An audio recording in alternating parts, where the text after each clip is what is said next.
All you gotta do is just speak. One word is enough, and I'm no longer so rough. I forget what I was trying to say. I no longer do what I was gonna do, but you're no good for me. That's why me know set me a figure flee. Me I fi take away me say. Me I fi take away me say. Me I fi hide like a thief in the night. Me I fi get out of sight. Me I fi take away myself. I fi take away myself. I have to utilize I wings. Shorty I clean where I ease. I said, yeah. I find you very hard to resist. But this relationship I'm gonna desist. But how can I face you when all I wanna do is just taste you? I know you think I play me, I play, but soon you're gonna see the light of day. Just relax, don't move an inch. I'll be gone in a pinch. May I feel take away myself. May I feel take away myself. May I feel hide like a thief in the night. May I feel get out of sight. May I feel take away myself. Take away myself. I have to utilize I will. Shorty, I a clean pair of heels. I say, yeah.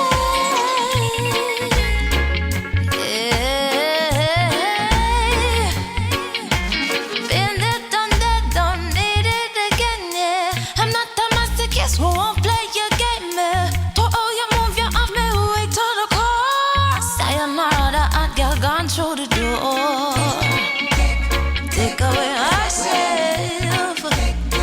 Ah, yeah, yeah, yeah, yeah, yeah. Say no goodbye, girl, let me take me ourselves. Take me ourselves. No goodbye, girl, let me take me ourselves.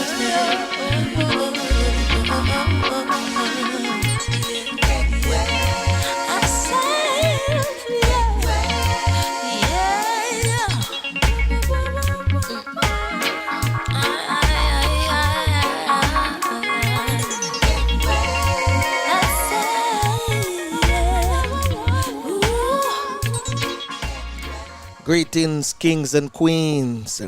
Welcome to another Real Stuff podcast. And this is yours truly, Franco, along with. Flavius in Jamaica. Yeah, we're coming to you as always, live and direct. The music you hear in the background, you know that's our theme song from none other than Tafina.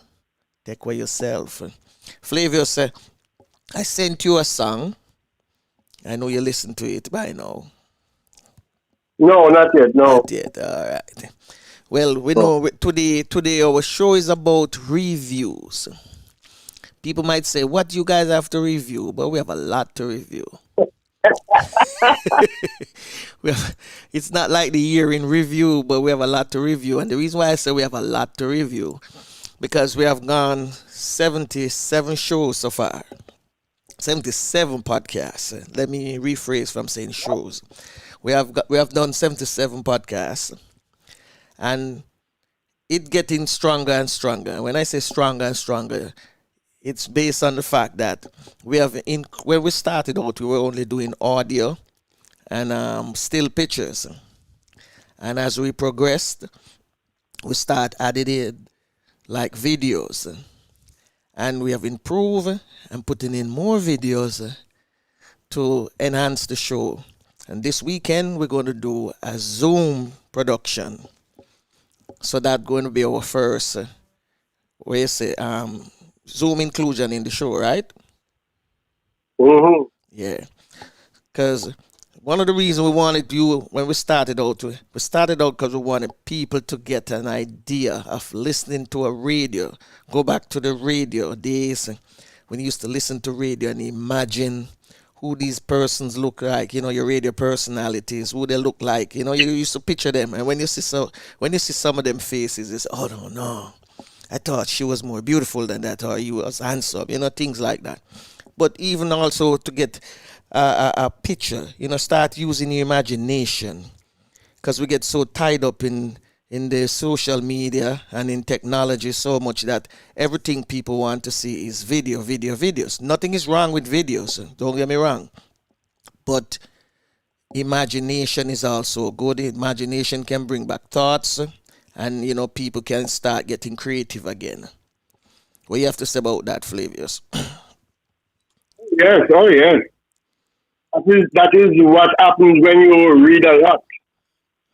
You know, in the early days when television wasn't the order of the day, people would have to read all these great novels, and then you immerse yourself in the word, and it becomes reality, in your mind. It's a great way to improve your mind. Your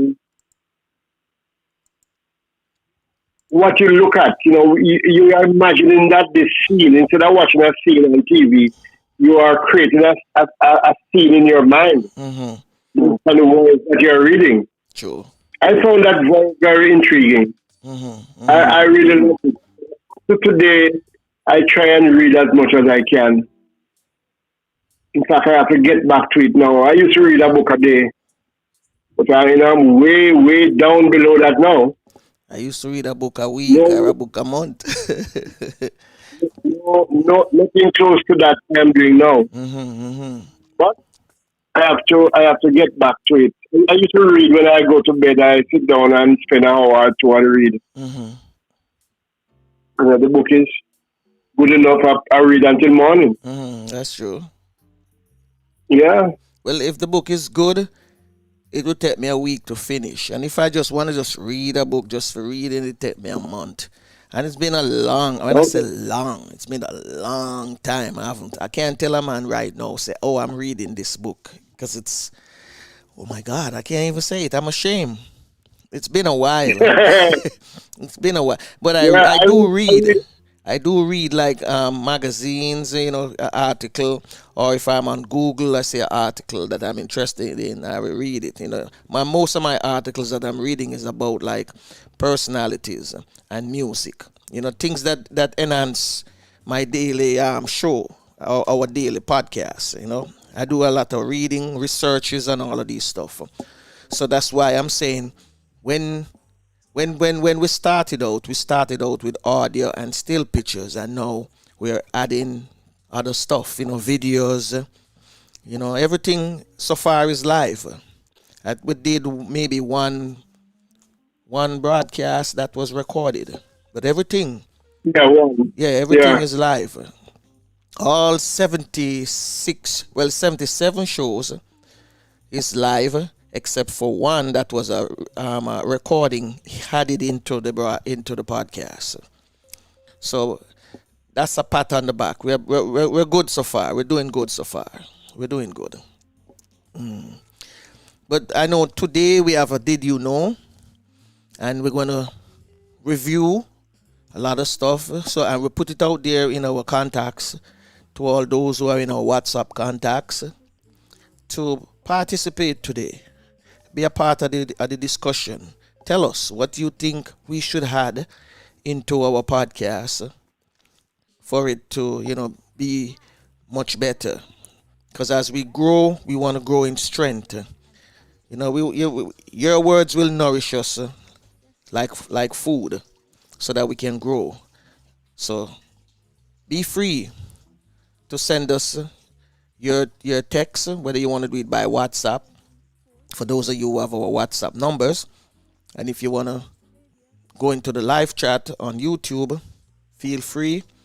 You have a Google account, much easier for you. You're automatically signed up.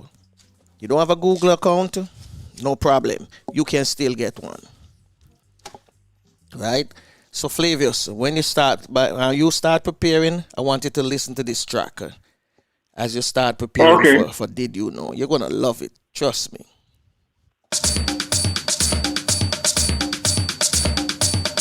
This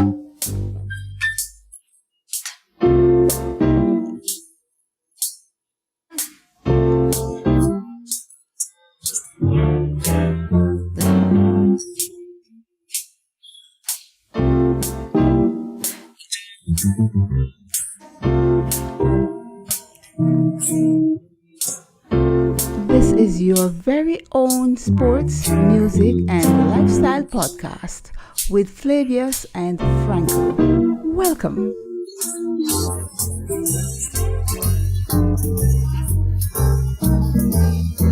Hi, this is Pam Hall, and I'm inviting you to hang out with Flavius and Franco on the Real Stuff podcast. They're such great company.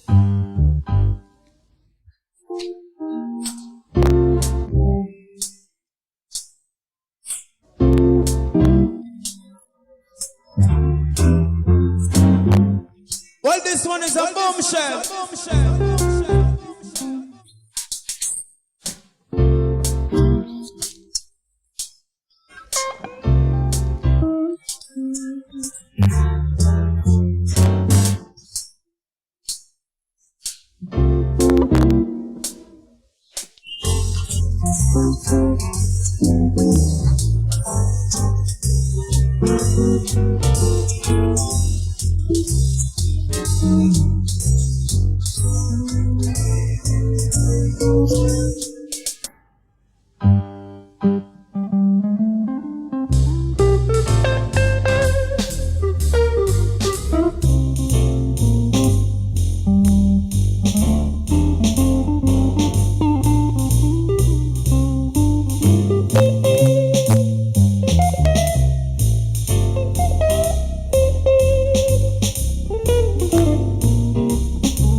This is your very own sports, music, and lifestyle podcast with Flavius and Franco. Welcome. Hi, this is Pam Hall, and I'm inviting you to hang out with Flavius and Franco on the Real Stuff podcast. They're such great company.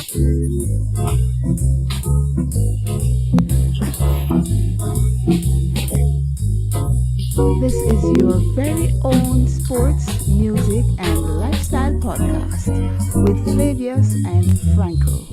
Welcome.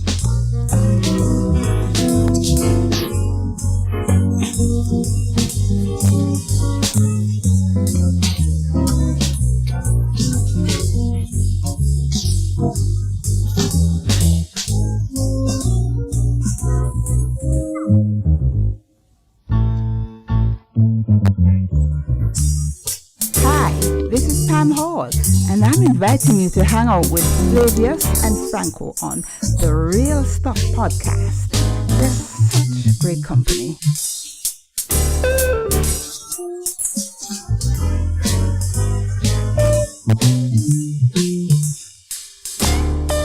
Feel like a tourist in my own homeland.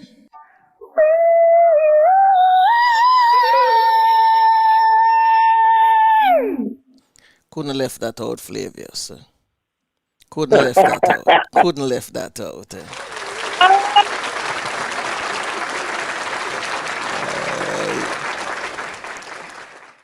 That's just the intro for when you're going to do your Did You Know? Okay. Yeah, that's just the intro. But we have the original song, so nothing has been changed. The original song is still here. So that's just, a briefing of it. So you have an idea. So what you have for us and Did You Know now? Yes, good morning again, listeners. Good morning everywhere around the Caribbean. Good to be here again today, Tuesday, as we come to you from all over, today to Jamaica and Miami. In fact, Enfield St. Mary in Jamaica. and South Miami. Mm-hmm. Okay, as we push on with the Caribbean, lots of stuff in the Caribbean to talk about, lots of did you knows. And did you know that the Caribbean has had at least four, what we call Caribbean Nobel laureates? How many of you knew that? Mm. So we have people with Nobel honors in the Caribbean. And there might be more than these four that I talk about today. But if you have information about the others, you could pass them on to me, and I will speak about them. So right now, I'm looking at four, and the first one was born in Guadeloupe, Saint John Percy, Perse, Nobel Prize in Literature, 1960, for the soaring flight and the evocative imagi- imaginary imagery of his poetry, which is in visionary fashion, reflects the condition of our time. That is St. John Pierce or Percy, I'm not sure of the pronunciation. Okay, St. John Piercy pronounced, it says pronounced Pierce. 20th of September 1975 was a French, it was 31st of May 1887 to the 20th of September 1975. Was a French poet diplomat. Okay? And why are we talking with a French poet diplomat in the Caribbean? Because he was actually born in Guadeloupe. So he is Caribbean. Awarded the Nobel Prize in Literature in 1960 for the soaring flight and evocative imagery of his poetry. He was a major French diplomat from 1914 to 1940, after which he lived primarily in the United States until 1967. He was born in Pointe-à-Pierre, Guadeloupe. His great-grandfather, a solicitor, had settled in Guadeloupe in 1815.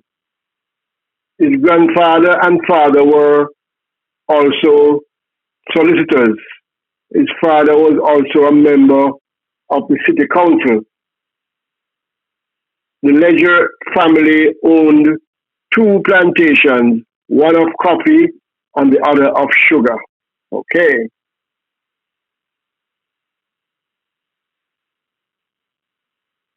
Now we move to Sir Arthur Lewis. Born in St. Lucia, Nobel Prize in Economic Science, 1979, for their pioneering research into economic development research and particular consideration of the problems of developing countries.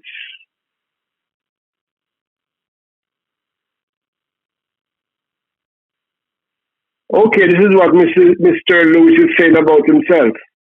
I was born in St. Lucia on January 23rd, 1915. My parents, who were both school teachers, had immigrated there from Antigua about a dozen years before. The islands were dissimilar in religion and culture, so our family had some slight characteristics of immigrant minorities. This is from one Caribbean country to another. My progress through the public school was accelerated. When I was 7, I had to stay home for several weeks because of some ailment.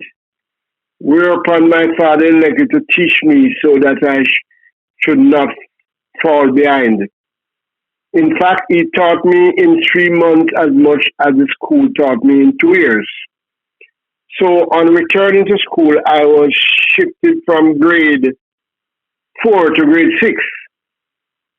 So the rest of my school life and early working life up to age 18 was spent with fellow students or workers 2 or 3 years older than I. This gave me a terrible sense of physical inferiority as well as understanding, which has remained with me ever since, that eye marks are not everything. My father died when I was 7, leaving a widow and 5 sons, ranging in age from 5 to 17. My mother was the most highly disciplined and hardest working person I've ever known. And this, com- combined with her love and gentleness, enabled her to make a success of each of her children.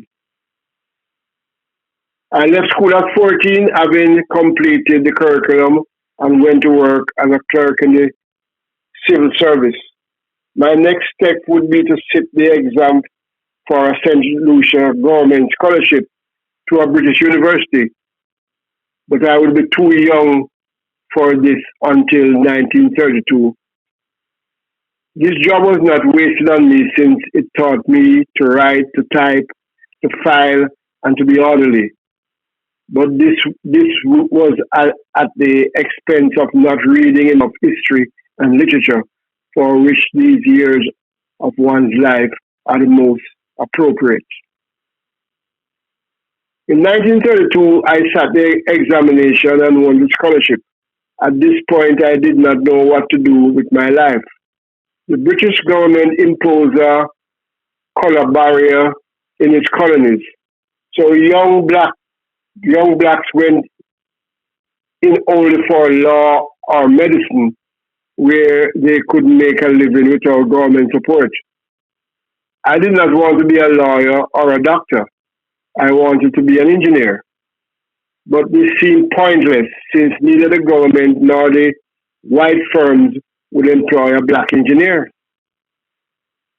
Eventually, I decided to study business administration, planning to return to St. Lucia for a job in the municipal service or in private trade. I would simultaneously study law, fall back on if nothing administrative turned up. So I went to the London School of Economics to do the Bachelor's of Commerce degree, which offered accounting, business management, commercial law, analytical economics and statistics. This training has been very helpful in the various administrative jobs I have had to do. Its weakness from the standpoint of my subsequent career, which was then inconceivable, was that it lacked mathematics. Okay, so that is his early life. And obviously he became a big economist to the point where he won a Nobel Prize. Wonderful, wonderful for Caribbean people. Okay, we move to Sir V.S. Naipaul, born in Trinidad and Tobago. Nobel Prize in Literature 2001 for having united perceptive narrative and incorruptible security in works that compel us to see the presence of suppressed history. Remember this word, Franco. Remember this word, presence. Presence.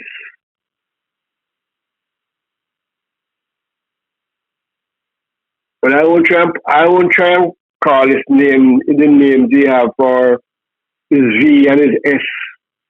They are much too long, and I'm sure they are not English.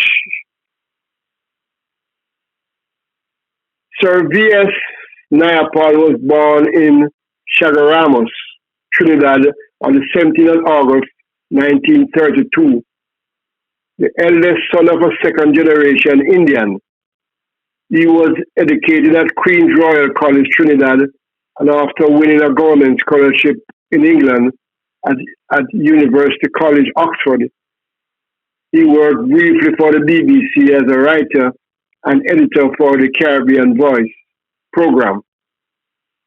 His first three books are comic portrait of Trinidadian society. The Mystic Monsieur, 1957, won the Mail on Sunday John Llewellyn Rice Prize in 1958 and was adapted as a film with a screenplay by Carl Phillips in 2001. Miguel Street, 1959. I remember reading Miguel Street, a collection of short stories, won a Somerset Maugham Award. His acclaimed novel, A House for Mr. Biswas, which I also read, is based on his father's life in Trinidad. His first novel, set in England, Mr. Stone and the Knight's Companion, won the Thornden Prize.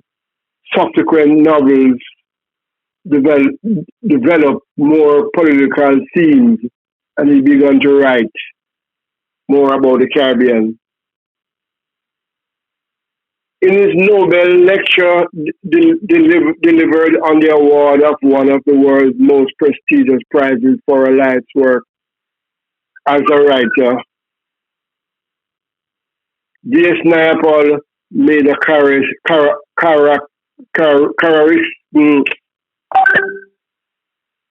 characteristic observation, and I quote, "Everything of value about me is in my books," he said, and I quote again, "I am the sum of my books. I feel that at any stage of my literary career, it could have been said that the last book contained all the others," unquote. Naipaul's award of the prize at the end of 2001 was long awaited, yet it was the culmination of a career dedicated solely to the world of letters, which has not been without its difficulties. So that is V.S. Naipaul from Trinidad. Many works. We were looking here from 1957 up to 2010. Lot of brilliant work by V.S. Naipaul.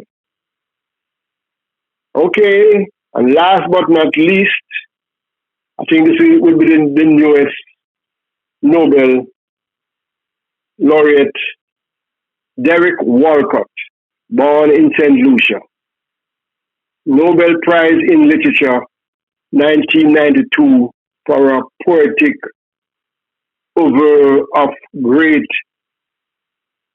luminosity, sustained by a historical vision, the outcome of a multicultural commitment.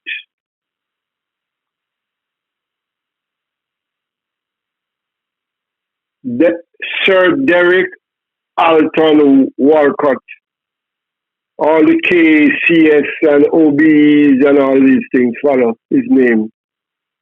1930 to 2017, was a St. Lucian poet and playwright. He received the 1992 Nobel Prize in Literature. He was the University of Alberta's first distinguished scholar in residence, where he taught undergraduate and graduate writing courses. He also served as professor of poetry at the University of Essex from 2010 to 2013. His works include the Homeric epic poem Homeros, 1990, which many critics viewed as Walcott's major achievement. In addition to writing the Nobel Prize, of winning the Nobel Prize, Walcott received many literary awards over the course of his career, including Obie Awards in 1971 for his play Dream on Monkey Mountain, a MacArthur Foundation Genius Award, a Royal Society of Literature Award, the Queen's Medal for Poetry, the inaugural OCM Bocas Prize for Canadian Literature. In 2011, T.S. Eliot Prize for his book of poetry, White Eagles, and the Griffin Trust for Excellence in Poetry Lifetime Recognition Award in 2015. Walcott was born and raised in Castries, St. Lucia. Castries is the capital of St. Lucia in the West Indies. The son of Alex and Warwick Walcott. He had a twin brother, the playwright Roderick Walcott, and a sister Pamela Walcott. His family is of English, Dutch, and African descent, reflecting the complex colonial history of the island that he explored in his poetry. His mother, a teacher, loved the arts and often recited poetry around the house. His father was a civil servant and a talented painter.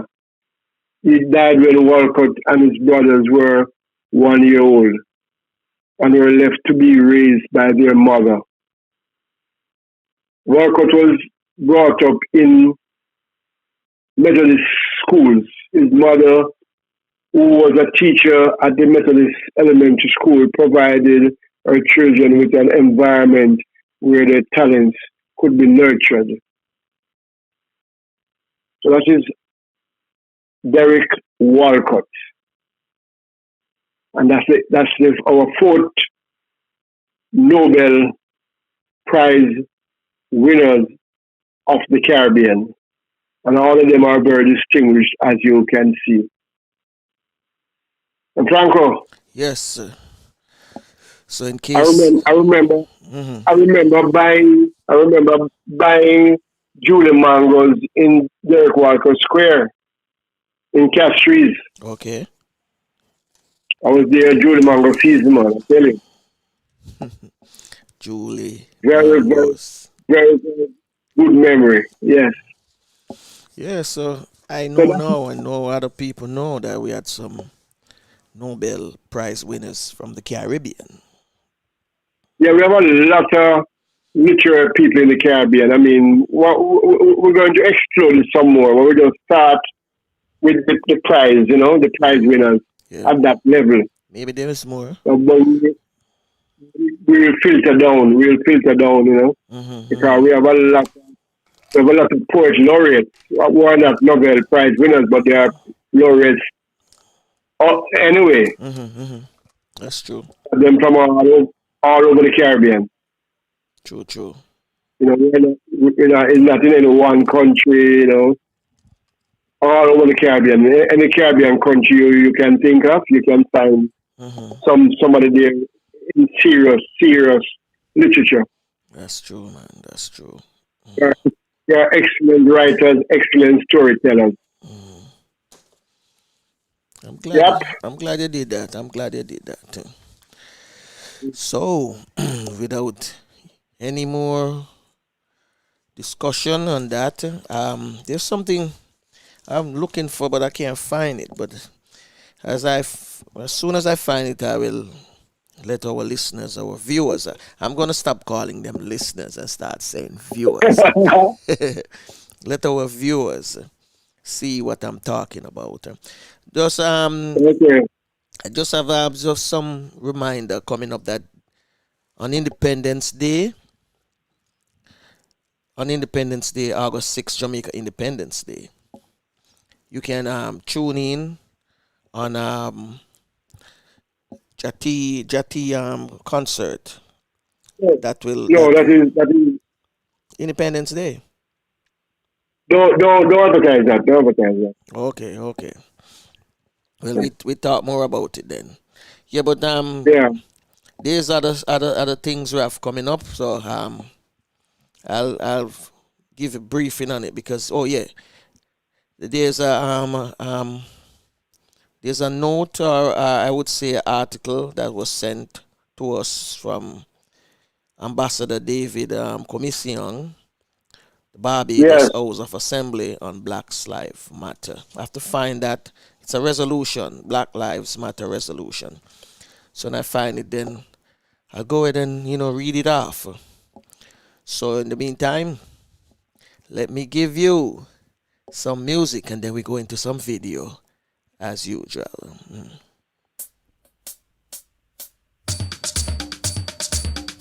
And this is the original of the song that I played this morning. Special request.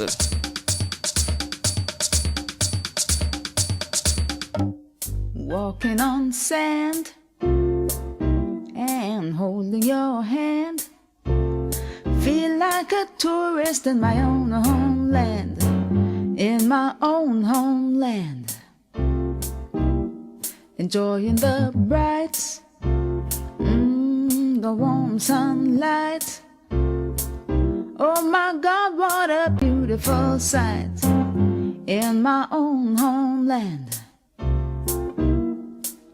This place is so nice, wanna do everything twice. Yes, I feel as if I'm in a paradise. No matter the season, you've got every reason.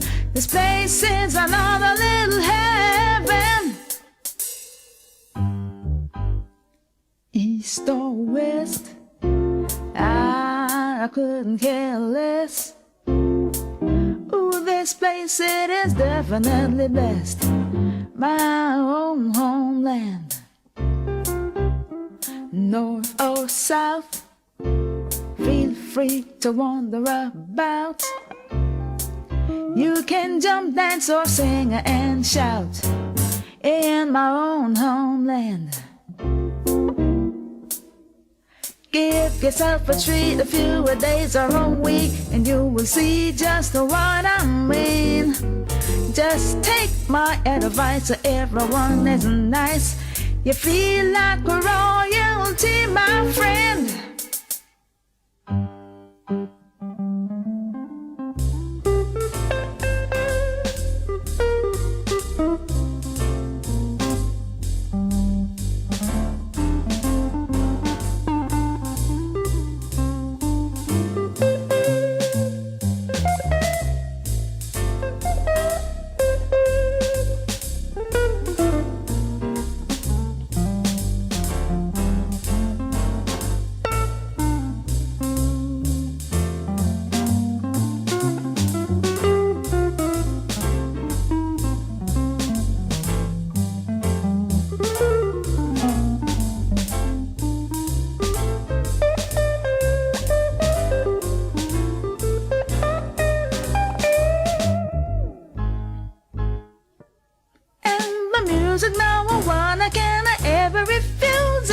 Pulsating, vibrating, reggae, reggae, reggae. Very sky, rock, a steady mental. A quadrillion, a kumina, kumina, kumina.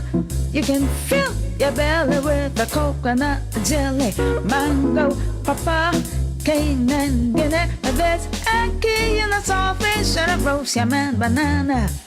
Curried goat and a managed water. The Sunday special if you like a revival. Catholic, Baptist, or Pentecostal. The house of Jah is there, have no fear. Walk right in and get your share. I'm walking on sand. I'm holding your hand. Feel like a tourist in my own homeland. In my own homeland. Feel like a tourist in my own homeland. A homeland, my own homeland. Feel like a tourist in my own homeland. My own homeland.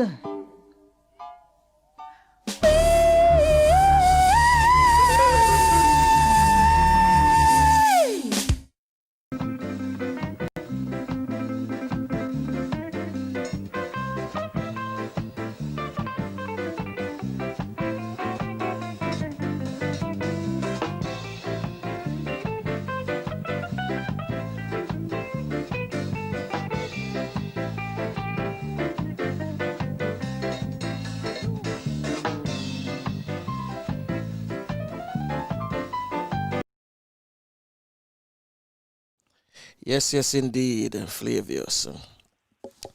Yeah, well, this is what we have for today. We want you, our listeners, our viewers, to participate in our conversation. Participate in the conversation today because we want to know your feedback, what you think should happen, and how we should proceed going forward to making the show much better. What you have in mind, Flavius? No, that is good. That is good for me. That is good. That is very good. What you want to say to them? We Yeah, need, yeah. we need the interaction of our listeners. We need, it's not our us thing, Mm-hmm. It's us thing, meaning not Flavius and Franco or Franco and Flavius, but all our listeners are part of our family now, the Real Stuff family. So we want all the Real Stuff family to come together. Of 1 year. Yeah? Yes, person don't call him name. All right, so can you guys make the podcast more shorter and not on a 2 hour span? Wow. You wanna deal with that first, Flavia? You wanna give them your bits on it? Yeah. Go ahead. Let me say the length of the podcast. What I mean, it's hard to reduce the time just like that. But what we have been doing slowly is to start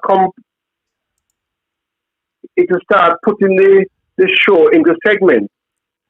Mm-hmm. Right now we have certain days that we are doing certain things, but on each day we're going to start segment each day. So it won't look as long as it looks now, because you'll be having different things. On one day you might have 3 different things, or most likely 2 different things, Mm-hmm. apart from the video. Mm-hmm. So so you can listen to it in segments. Listen to it in segments. But what we are finding out doing now, when we're doing like the Tuesdays and Wednesdays, where we're doing full topics, Mm-hmm. we actually need the time to do each topic justice. Mm-hmm. But we will review the timing and see how best we can do. But I think the segmenting section of it will make it it looks shorter and make it more enjoyable. Segmenting, like if you have 2 guests. Yeah, right. And we have some components that we can bring in. We did a preview of a what do you call it now? A beauty section. Mm-hmm. That to bring back and incorporate it as a segment on a day. And of course, we're going to bring back our cooking, which we only had one episode, a trial episode, which was very successful. So those are things that we are putting in to give the show more variety. I think for right now, we are going to keep Tuesdays and Wednesdays for, serious, strong, serious discussion. And we have the news, current events on Monday. And even that we want to divide up, to spread it more around the Caribbean. So I don't think we'll be looking anytime soon about physically shortening the podcast. But we want to pack more things into it. So each segment will be shorter. And that probably will achieve the same type of thing. So you listen to the segment that you like, you want to hear. I think that is where we are looking at right now. I think So, one of the things that what they are looking at, because somebody mentioned it to me a while back, said when you go on the YouTube to listen it back, you have to search to go find what you want to listen.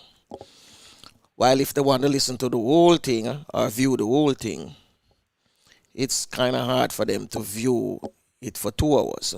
Because remember, it's a 2-hour podcast, mm-hmm. So, as we were saying earlier, talking about reading and things like that and imagination, people viewing span also limited to unless they're watching a movie that they really want to see with action and all them things. That them sit down in a theater or at home and watch it for 2 hours.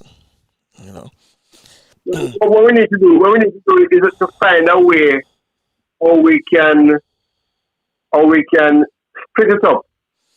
I think that me and you have to talk about that because we don't want to talk it on the air. Yeah, not really split it up, but how we can have a search. So you go to a podcast and you can search section 1 or section 2 and jump there. I don't know if the technology is at that level, but I am pretty sure we should be able to do something like that. Only if we split it up. I think only if only if the videos is split up, they can search and find it like that. But not from the same video with a 1 or 2 hour. No, you're not going to do it. Yeah, but we can look at it and see how best we can do it. Because there must be a way we can package it so we can search. So I can jump at that and see if we can search within a video quickly. And that is what is required. And it take you to the link inside the video. Yeah. We have to set it up like that. That's what I'm saying. We have to set it up like that so you find the link. Yeah. So we're definitely going to look at that. Because remember, all we do our thing is not record it and then we edit it and put it up. I know. Yeah, it's live. Yeah, it's live. So it's going to be the hardest way for them to find a segment or a piece of it. If we were doing it now, maybe that would be different. We could have put into the editing or we want that to be searched. Yeah. Mm-hmm. But I'm going to look at it because most things you want these days you can get. Most things. It's all about programming and software, and we know a little bit about that. So we will definitely look at it seriously. Mm-hmm. In fact, immediately. We're not going to wait a long time to do it. We're going to look at it now. And if we can achieve that, then we would have done something. We will do something if we can achieve it. Yeah, man. I'm pretty sure we can achieve it. So anyway, that's one question so far. All right, then. Let's go more into some music, some videos where you guys can actually see what we have, some of the things that we're planning on putting in to the show so it can be more, what we call it now, more viewable. People can watch it, enjoy it much better than how it is right now. This is something that I know we can do. The videos is not a problem. That's definitely not a problem. So here's another video we're giving you right now. As we speak, I'm gonna give you this video with Miss Pam Hall.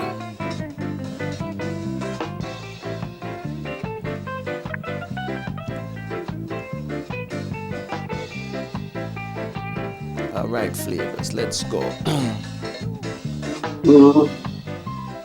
And one of the things I found out too that in our live show, we're gonna add more. We can add more information and stuff, that we are doing, so they can have Oh an yeah. idea. Yeah, we can add more information and stuff that we are doing. Somebody was asking me that the other day. How do we do stuff like that? What's our plan to do stuff like that? So that's something where we have to go do. You know what I'm talking about? Yeah, man. Because like they're saying, for instance, if we are waiting him to know, we are doing our like when we have the real current and some things that we mention, we can tell people where them can find the article and things like that. Oh yeah. Yeah. Oh yeah. Oh So yeah. that's something. Yeah, that's something we're gonna look into and make sure so that you guys can get it. All right, now we're gonna give it a video of Miss Pam Hall. This is what you call this video again, Flavius? She was doing Which one? the one that she dancing like she doing some jazz, Oh, that's in the sun. jazz in the sun. All Yeah. right, let me give them a piece of it.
Yes, the question is a question I got. What made us start a podcast? Well, Flavius, I must answer it. Well, the thought was always there, and so last year when I went to the Maroon Festival, that was what, the 12th Flavius, the 12th Maroon, 11th. the 11th Maroon Festival and Yeah. Conference. It the inspiration, I would say the idea sparked it more after listening to one of the keynote speaker, Mr. Alvin Curling, and it was during his keynote speech. He made a reference about you know doing something. You got to do it now because 50 years ago, I think he was mentioned something about the bauxite industry, how they had acquired Okay, yeah. the land, and for every load of mineral resources that they were taking out, if they were giving $1 to those landowners or the Maroons, then it would have been millions of dollars. So at the time, I know the dispute was going on about the cockpit mounting at the same time. And then I decided, yes, Flavius, we should start a podcast. We were buck shuffling about a name. Obviously, I thought Flavius had a name. Long time I would come up with a more unique name than the Real Stuff podcast. So it was while brainstorming one day on his veranda up in Enfield that we said it has to be about real stuff. And we decided, all right, we're going to call it the Real Stuff Podcast. Because we have to do a search first of the names to make sure that we weren't taking somebody else's name. But then there was a lot of real thing going on. And I think one real stuff with something else. But it wasn't the real stuff. It was real stuff, but not the real stuff. So we decided it's going to be the Real Stuff Podcast. That's how the birth of the name came about. And everything just started off from there. I think that's it, right, Flavius? Yeah, man, that is it. Yeah, yeah, yeah. Yeah, because When obviously. when you start something like this, the key thing is to you jump into it, but jump into it with the knowledge that it's something that you have to be committed to Mm-hmm. and to keep it going. You can something you can start today and next week you do another show and the other week you do another one or the next month you do another one. Yeah, and yeah, that was something we also we didn't want it to be a weekly podcast either because we might get lazy in terms of doing it. Even though we figure doing a weekly podcast would give us time to put subject matters together and enough time for a guest to get a guest or two. But I guess the corona thing also pushed us to, Oh to, yeah, to really jump yeah, into it, quicker than we thought. yeah. Because And you might ask the question, how did we know that we could do it? that's a Uh, tricky one. No.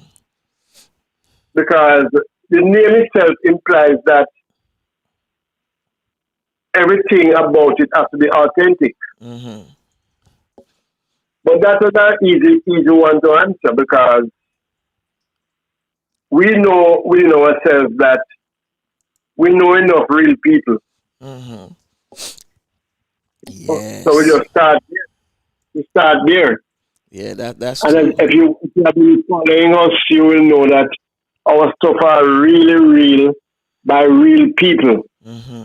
And what it is, let me tell you, let me tell you, this is something that I have been thinking about and have done for a very long time.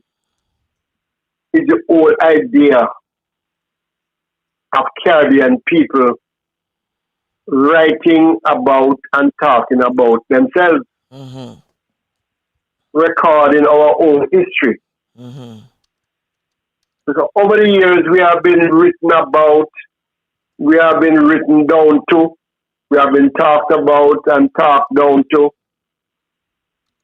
I think time has come for us to write our own history, Mm-hmm. you know, write our own experiences. And that is what one of the things that the real stuff is trying to do, is to get people, when we speak to somebody, they are telling us their story, they are telling us their experience. It's real. Mm-hmm. That's something that they heard about or something that they read in a book. Because the amount of the amount of things that are written about us and are given to us as gospel. Mm-hmm. And one of my main inspirations is my good friend, which we had on the program briefly, Mm-hmm. Mr. Morris Greenwich Mm-hmm. from Barbados, Mm-hmm. who it seems at this time as taking on this whole thing as his life's work going forward. Mm-hmm. He wrote a book. He wrote a book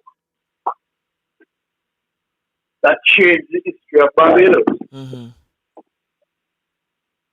He wrote a book named Old Town. I always have it close by. Are you looking for the book? Yeah, yeah, man, I have it. Mm-hmm. Old Town Barbados, Mm-hmm. Settlement, Settlement Revisited Mm-hmm. by Morris Greenwich. Mm-hmm. And Old Town is his birthplace, a part of Barbados. But if you go on Google and you look over the place, the only capital of Barbados you will read about is Bridgetown. Mm-hmm. And Old Town was actually the first capital of Barbados. Okay. And then just moved to Bridgetown. Mm-hmm. And what he did, he decided to, in Jamaica, they said, big up team place, Old Town. Yeah. So he went and got all the information, all the information, the whole history. And it turned out that a lot of the dates and all that the people were quoting and all that were not correct. Mm-hmm. And why the capital left from Old Town to Bridgetown and all these things. Mm-hmm. And when and why. Okay. And and he put this in this book. A well written book, chronicled book. Mm-hmm. And everybody had to agree that this book was how it was. Mm-hmm. So this is a Caribbean man, a Old Town man, writing about Old Town, correcting things that were written about Barbados Mm-hmm. that were incorrect. And I'm pretty sure a lot of this stuff that they wrote about the Caribbean were incorrect. Mm-hmm. And we need to correct them. Yeah, But that's true. apart from correcting them, We need to start writing a lot now about now. Mm-hmm. So we don't do research because we are living it. True. We need to write it down that our children and children's children and children's children going forward, when they come to look at this history, the first thing they will know is that, aha, this didn't come from quote unquote mother country. Mm-hmm. This right here, so Mm-hmm. it was written by a Barbadian, it was written by a Jamaican, it was written by a Kitishan, you know? Mm-hmm. People are writing about themselves. Mm-hmm. And when we started the Maroon magazine, that was the whole quest of indigenous people having their own publication, Mm-hmm. writing about our experience now and then. Not reading that this thing happened and we look at it, it was written by some slave master or whoever, and this is how they want us to remember ourselves and all that. And one thing that used to hurt me a lot, because I'm also in the tourist business, is to see that most tourism pamphlets and books and all that, Mm-hmm. in most of the Caribbean, were written by overseas firms. Mm-hmm. And I don't think a lot of people know that. And then, We need to write about us. We need to take our own life, our own history in our own hands. mm-hmm. You know, another of my thing. In fact, I did a short thing on it, and the idea it is in the same line that we have to write about ourselves, but also television. Mm-hmm. The television that we are experiencing now in the Caribbean is like 99% imported. Mm-hmm. The programming. Yeah. And apart from sports, which you can get Caribbean sports, like because Caribbean is very good at sports. You know, we have cricket, you have football to a lesser extent, and of course you have track and field, which is at top of the heap. Mm-hmm. That we have been doing so well. So you can watch all of those things, and they are you. They are part. They are what you are used to. They are what you want to watch. Mm-hmm. We need to. We need. I'll tell you. We need at a minimum. This is not ideal, but as a minimum, we need a 60-40 split,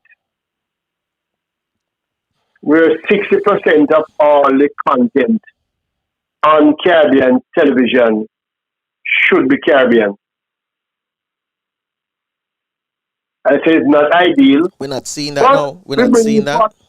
we bring in 40% of the international thing, which international really meaning American stuff. Mm-hmm. So we're actually taking American television into our bedroom, and that's why we're having so many problems. And they wear us down with the ads, their fast food ads and all these things, wanting to take over the whole place, take over the whole Caribbean. I mean, you can hardly get a party to buy. Let me ask a question on the CARICOM. When it comes to the CARICOM, isn't the CARICOM supposed to be what you call it, a governing body for the Caribbean when it comes to certain things that they can say, because it's a group of countries come together, just like the European Union, Yeah, but and they can say, not politically. hmm? not politically, No, not but this is politically. not political. Because I'm saying, in terms of entertainment, I'm saying, wouldn't they be a governing body to say, all right, Barbados, Trinidad, Jamaica, everybody sit down around the table and they can say, let us deal with our Caribbean entertainers, our Caribbean television, our Caribbean ads. Wouldn't they being able to do things like this? Sit down together and say, They should be. yeah, Yes, they should. because when you look at the European Union and the other, well, I don't even know about the next one, Mm-hmm. the North American one. When you look Yeah, at the European Union, they dictate as to how that region run. of course. You understand me? Let me tell you. Let me tell you. CARICOM or the Caribbean does not have a television network, Alright, so now we're talking. which is which is which is really really bad. I mean, we almost had one at one time. Mm-hmm. In fact, I remember us us being my company, a company that we had with Teddy, Mm-hmm. and we went to them to offer them a news segment because one thing they were lacking was news. Mm-hmm. And they basically agreed. Okay. And before they could sign, the company died for whatever reason. And it was a very very good idea, very good company, but they did a lot of stuff. People going there and basically drain it out and lack management and all that. And But nobody the king, ever done it after that. Put another proposal. no, I know that knows Postmax doing some a Caribbean thing, but it's not to the level I'm talking about. We need a full network for the Caribbean, Mm-hmm. and we need a newspaper also. What I'm finding is that the communication within the Caribbean is nowhere close to what it should be. Mm-hmm. We need a station and a paper that will be giving us a Caribbean based news every day.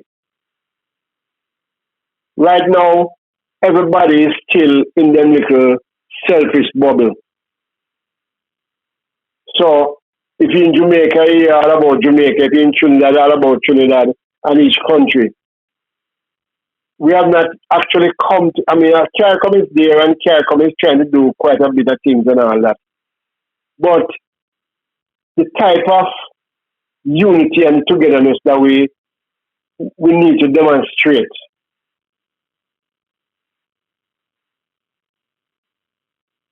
I mean, It's all not right, being look, done. It's not being done.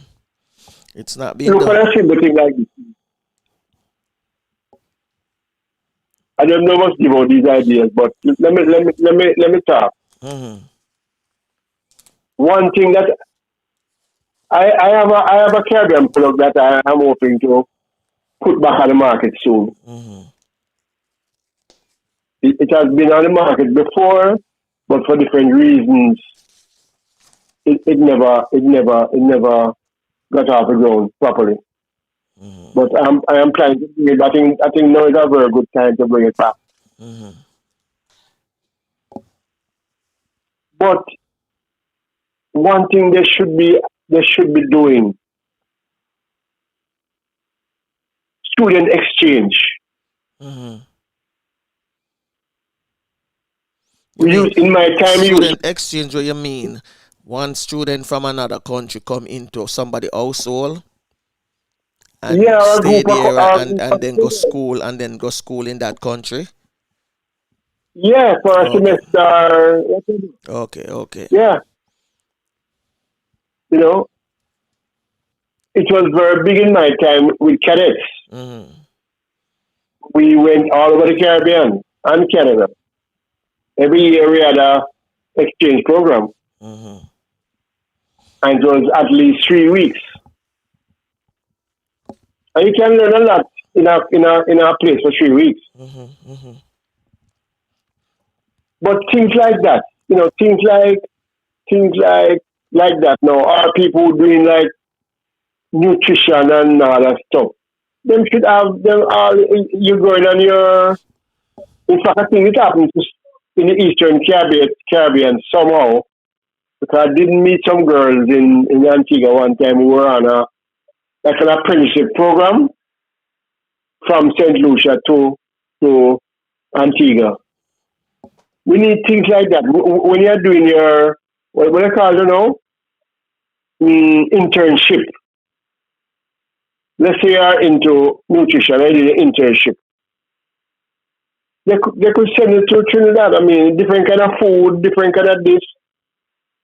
So you broaden your horizon. Things like this we have not been looking into. We are too close to ourselves. And all people want to do is go to North America to get some more. Although they don't have to go anymore to get the Burger Kings and the McDonald's and whatever. Because they are right here. You will understand why these companies are here. They are here to keep we here Keep we and to here. make a lot of money from us. Mm-hmm. Yeah, That's because true. when people watch the television and see all these ads, that is where they want to go. Mm-hmm. Mm-hmm. Nothing, I have nothing against that, Not because Jamaicans are travelers from the beginning of time. Beginning of time. But very interesting. Another thing is happening also in Caribbean, that is positive. I read something yesterday. Everybody know that Layat is has been, as they say, parked. I don't know if it's for a while or permanently, but they're not operating now. So I'm seeing something yesterday where Prime Minister Barbados, I think, he signed something to get airline, Inter-Caribbean airline, to be coming to Barbados or working out of Barbados to try and fill the gap that Layat left. So I am looking forward to hear some more about that. In fact, I'm trying to reach the Inter-Caribbean people because apparently they have been in business for a long time and they're increasing whatever they are doing. But the bigger news now is that I think it's last week there was a direct flight from Ghana to Barbados. That's a big Took move. 8 hours. That's a big move. That's a big move. That is, yeah, because That's a big 8 hours move. go to London. Land where you're going to Africa, you have to go to London and then you go again. Go around the world. And we can fly straight. Mm-hmm. And this flight was to bring nurses from Ghana to Barbados. Mm-hmm. And I think the president came and all that. And it took how And the much? Ministry of How much 8 hours did hours, it took? direct flight. 8 hours. Eh? 8 hours, yeah. Whoa, so that's a new travel route. Well, I don't know if them can, what is the whole thing about, because I don't see why it couldn't have happened before, except that the powers that we don't want it to happen. The ship never sail They want around to Europe keep, when them a come from Africa. Them not come through that right. transatlantic. Then see the hurricane them come, and right after Africa them come. Yeah, so that's what I Dust that say. is coming now, dust coming straight. And yet we have to go around the world. No, man, it go around Europe first and then it come back round and then come in at the Caribbean. That's how the dust go, man. Cause, yeah, for years, it was recently too, a young lady had brought it up. So why is it, Mm-hmm. we have to go all the way from, she was talking, I think she's a Barbadian too. From Barbados Mm-hmm. to London or anywhere in Europe, wherever she was talking about. Then catch a flight Yeah. from there to Africa. When with the writer, so Yeah. it can't be Yeah. nothing more than and she was estimating it to be about 6 hours. So it's now Yeah, man, 8 hours. somewhere around. I mean, depending on where you're going. Some places last 4 hours. Mm-hmm. Yeah. And there's no weather thing that you say the plane can't fly. Of course, the plane can fly. Mm-hmm. But you see, when you go that route now, all those England and all these places, You still a tax supply they them. Yeah, you still a supply them. Mm. the tax that they collect that get cut. True, true. Nobody don't want to lose money. So they're saying, war, XY, ass dead and cow fat. I Mm-hmm. wonder what happens when the cows lean. When the corner get fat no Um, more. yeah, when they get fat no more, and that's what going to happen to them. Mm-hmm. Another big news. Same travel thing again, Myanmar thing again. In the same thing I read about the Intercaribbean airline, Mm-hmm. it said that they are working assiduously at reducing the tax because right now more than half of the airfare you pay in the Caribbean are government taxes. Okay.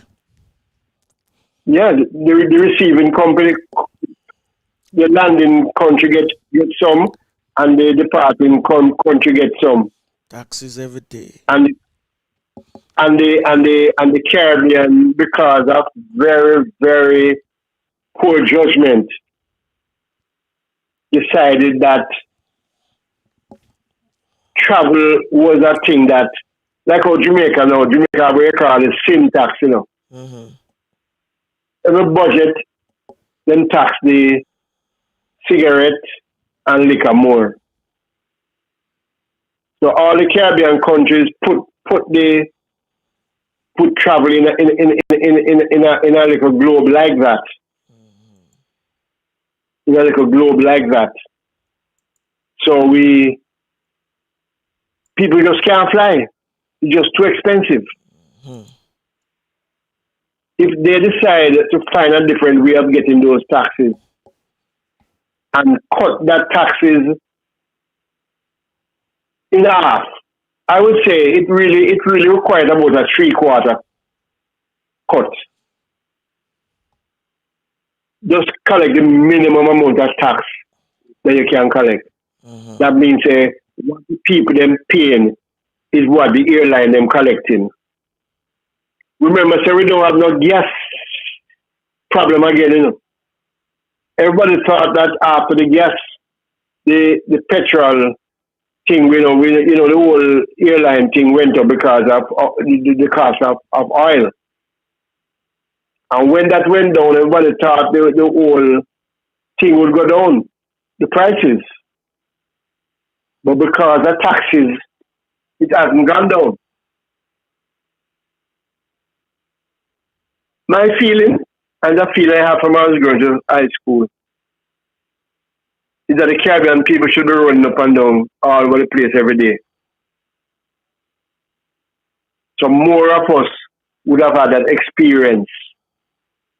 The most people who have that experience and have really enjoyed it and done well, if you speak to them, are the university students, University of the West Indies, because they have campus all over and you can come to Jamaica from anywhere. And Jamaicans can go to Trinidad and go to Barbados. So they get to live the Caribbean life as a student. But the ordinary man on the street, that can't be his dream. Because America is the only place can be his dream or Canada because you can go up there and hustle money or you have relatives up there you can stay with for 2 weeks and come back home or whatever. And we're not exploring what is ours, our birthright. Tell them, And I Flavius. think Tell them. I think we need to these are some of the things that we need to put in place. And don't get me started for the telecom. Before you go on the telecom, let we take a music break and then you can go on the telecom. Yeah man. All right.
Flavius, Yes, you were going to say something yes. about commun. Hold on. 1 minute. 1 minute. Yeah.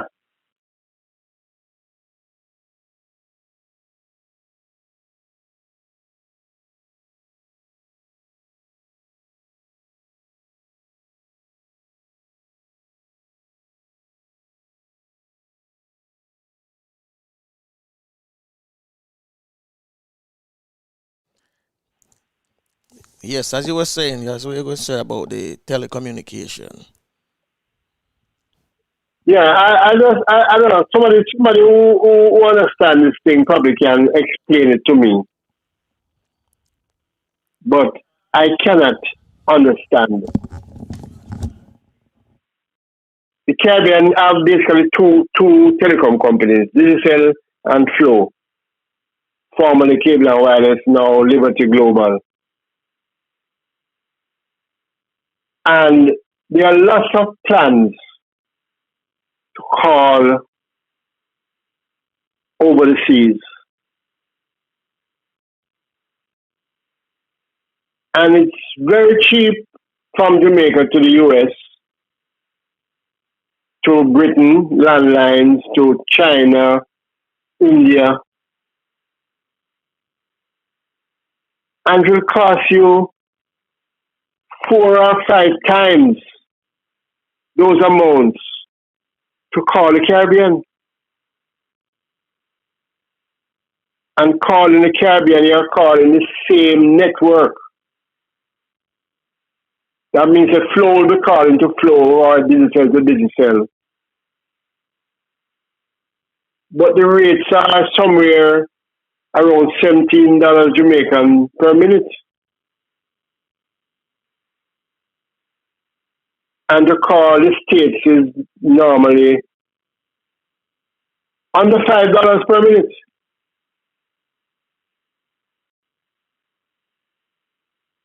How can we explain that?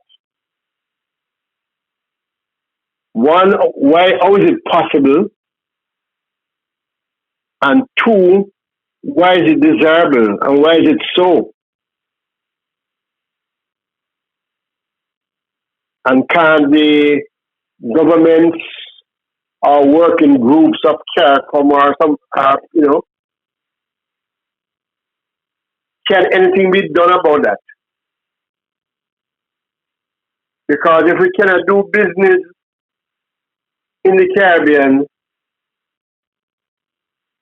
if we cannot speak to each other, then we can't do business. Make it so much more to do business. And we need to have trade among ourselves.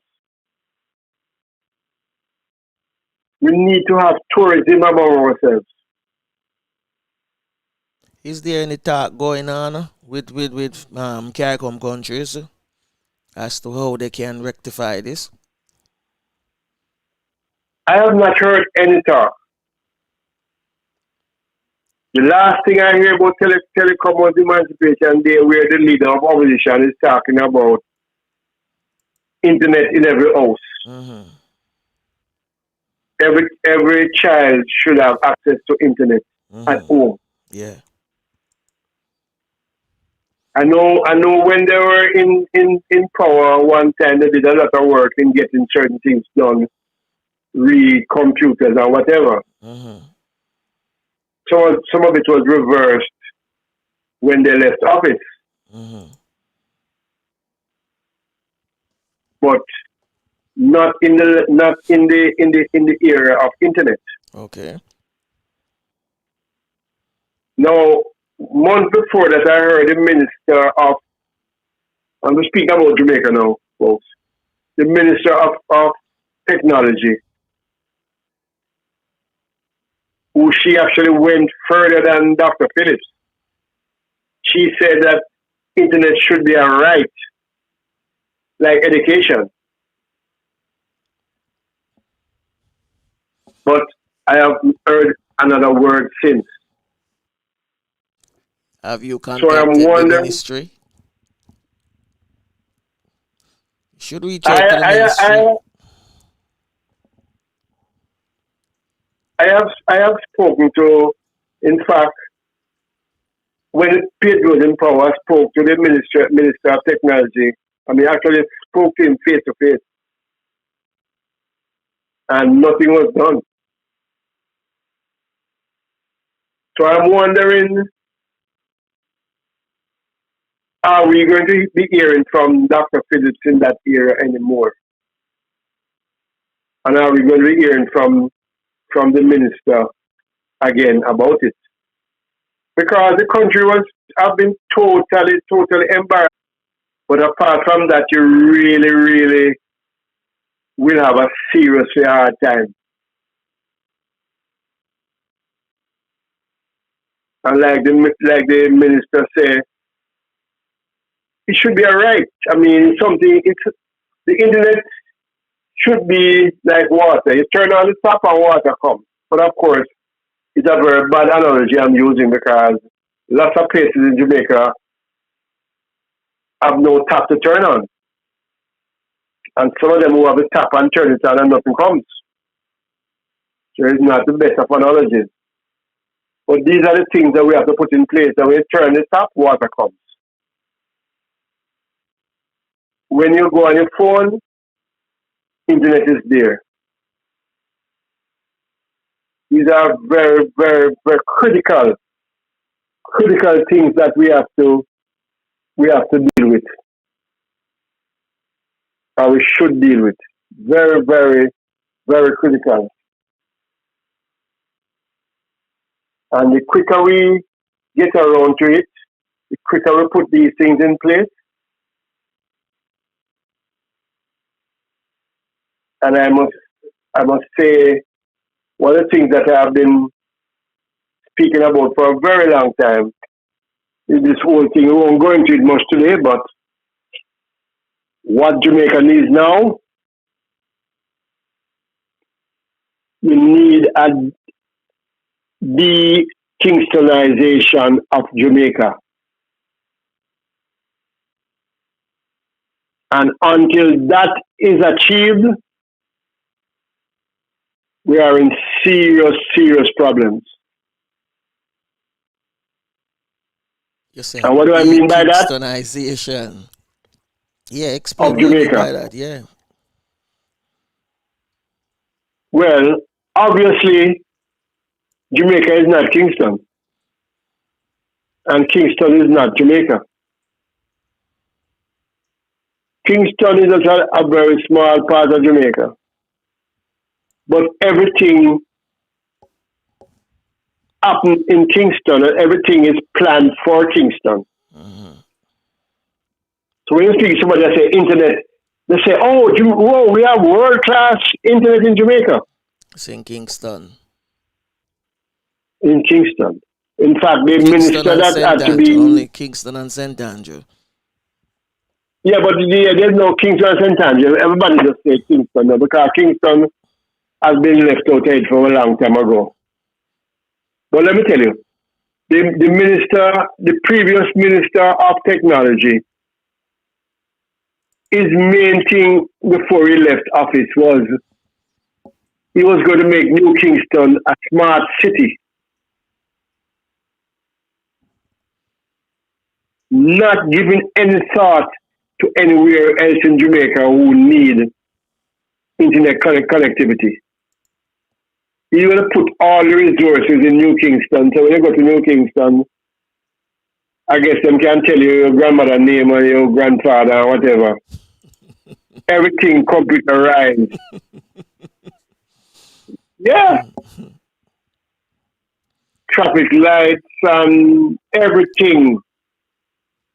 If you make a step, something will happen. If you step that way, something different will happen. I don't know. But we got very ridiculous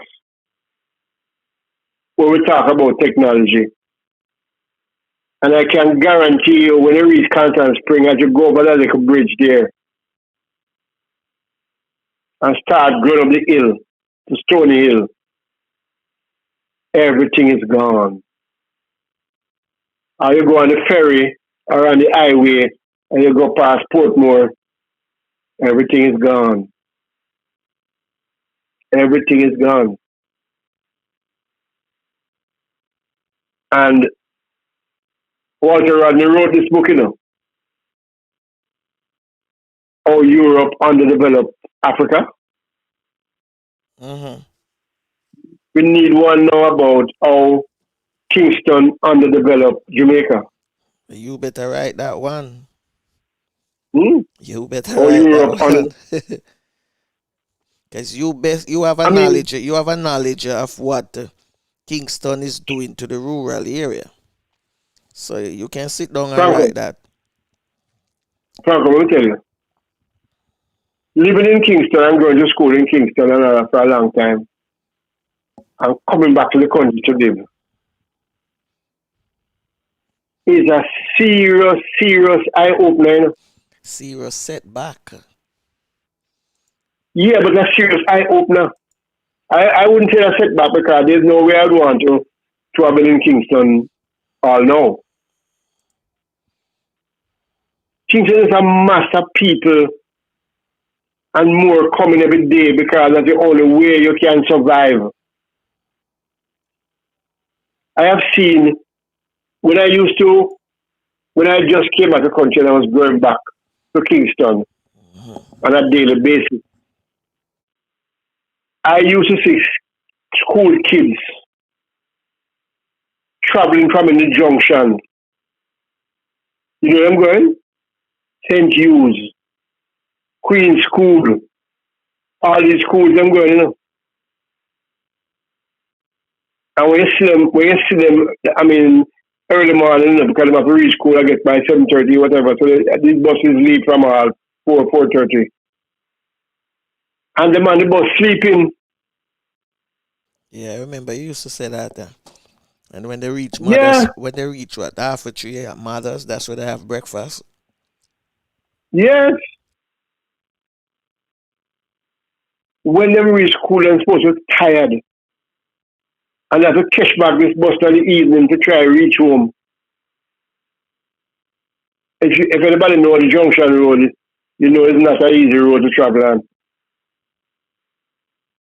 You're tired, you're literally tired traveling on it. I know why, because the parents want better for them pick me. If you want better for your pick me, you have to get them into a good Kingston school. And it And shouldn't you be can't so. blame It shouldn't be you so. cannot blame you cannot blame the parents. We know that, but it should be so. They should be developed too as well when it comes to all of what Kingston have. The rural area. I mean, how long now since we've been independent? Let For me, 58 years? 15, yeah. no, don't want to use that term because Me I go use we it. can talk a lot of Me I go use it. And the reason terms. why me I go use it is because that's what we are governed under now. So me I go use it. Yeah, Right? but let me 58 tell years you. now. But Uh, are there any let me tell you. significant development in the rural area that you can pinpoint and say, well, them build a dam or them build something where we know, say, rural areas can use where them never have? Nothing. Franco, let me tell you this now. You have a number of high schools in and around Another Bay. But the last one they built was actually in Another Bay. I remember there's part of the CXC syllabus that the people have to do something them call a SBA, is some school based assessment, whatever. And from what I am seeing, it's a research project. So you have to put it this way. Let's leave that. It's a research project that each student have to do and complete and hand in. All right, let's start with libraries. The libraries in the areas are woefully inadequate. The libraries in the schools, the same, really inadequate. So you could use the library to act by itself for those school-based things. So what you need to use, you need to use the internet. I remember the Anatolia Library, as I used to go very often. They had about 5 or 6 computer stations. And we're talking about hundreds of students in that area. How can all of them get through? The schools that they are going have another half a dozen to a dozen computers. You tell me. Now in Kingston, the schools them have computer labs. Everybody have internet in their yard. Everybody have computers in their yard. Not everybody, but it's accessible. Much more accessible. So you match these students with the ones in Kingston. How will that work? Flavius, how long have you moved back to the rural area? Quite a while now. How long is quite a while? Give me a number. I know. Probably about 20 years. All right. And that when you moved back 20 years ago, that was your eye opener, right? You realized that. You saw that. My next question is, how many of these people in office have you reached out to and tell them, so this is some of the thing that's lacking in my part of the rural area? Many. And these are member of parliaments and ministers are education, etc., etc. And you haven't seen anything done yet, right? Nothing from that time until now. Nothing has been done, no. No, nothing has been done. We have 6 schools in Enfield. And we don't have anything you call internet. And internet should be a prerequisite for a school to be set up and running. You know? We just don't have the last minister I spoke to, and I tell him the situation. You know what he said? What? If it's something I can do something about. Is he still in office? Because there's something he could No, do about. Okay. Get them voted out. Franco, you need a license to offer internet. You know? Wow. You know, something that one man can put up, you know. Mm-hmm. These licenses are millions. These licenses are millions of dollars. Like setting up a radio station. They need a license. Yeah. Mm-hmm. But these are huge licenses. Well, anyway. And you need more than one license. You need a telecom license and you need a spectrum license. Well, guess what happened now? We're running out of time. So for him to ask me that, you realize that these people as a group are not ready. I've never planned to do anything either. No. That's why I'm asking the question. Of course. Well, anyway, make a wrap up now because it's time for us to get out. Greg, give you your 1 minute and you wrap up. And then we just get out of here. Well, what we're going to say today is that we thank all our listeners, viewers,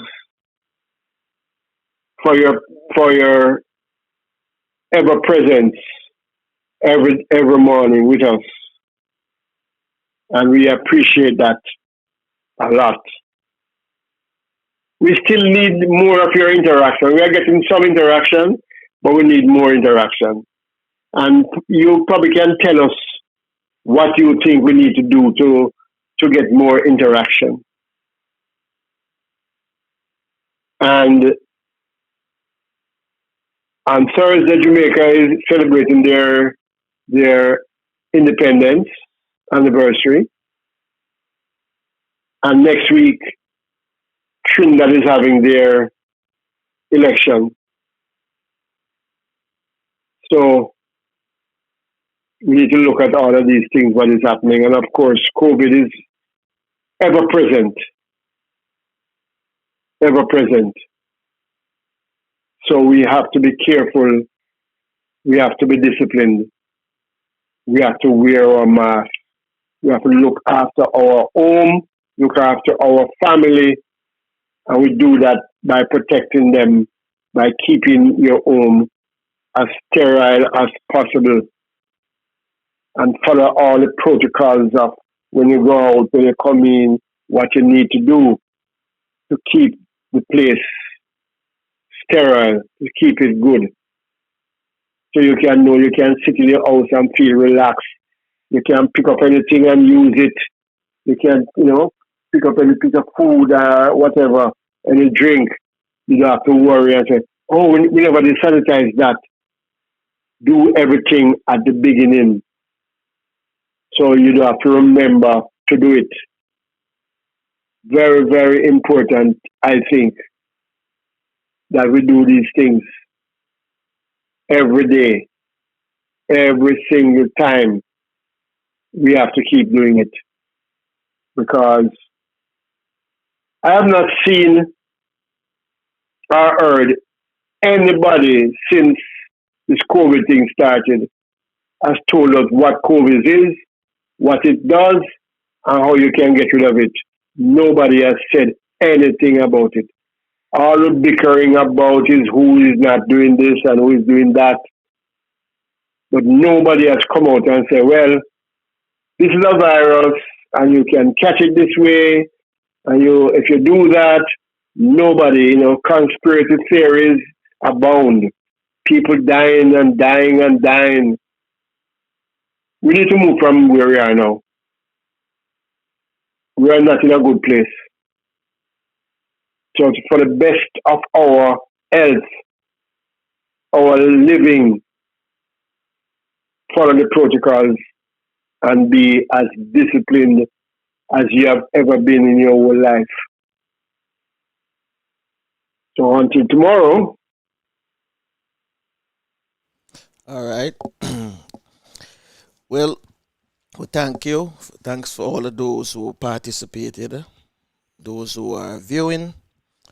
We're going to make our effort or do our best to improve the show with more videos, etc. And make it be your podcast the way how we want you to be a part of it so you can participate more frequently and we can have more viewers and more subscribers.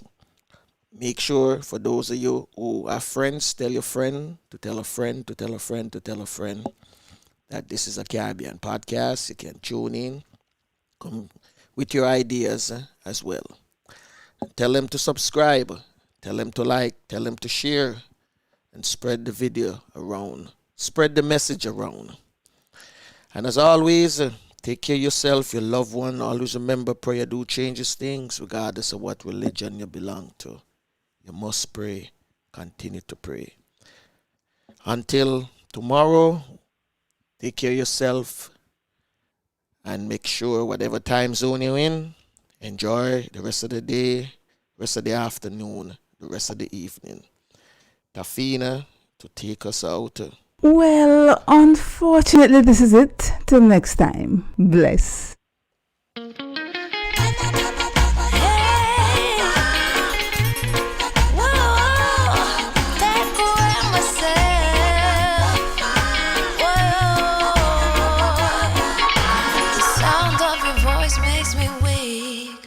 All you gotta do is just speak. One word is enough, and I'm no longer so rough. I forget what I was trying to say. I no longer do what I was gonna do, but you're no good for me. That's why me know I said me if it could flee. Me I fi take away me say. Me I fi take away me say. Me I fi hide like a thief in the night. Me I fi get out of sight. Me I fi take away myself. I fi take away myself. I have to utilize I wings. Shorty I leave where I is. I said, yeah.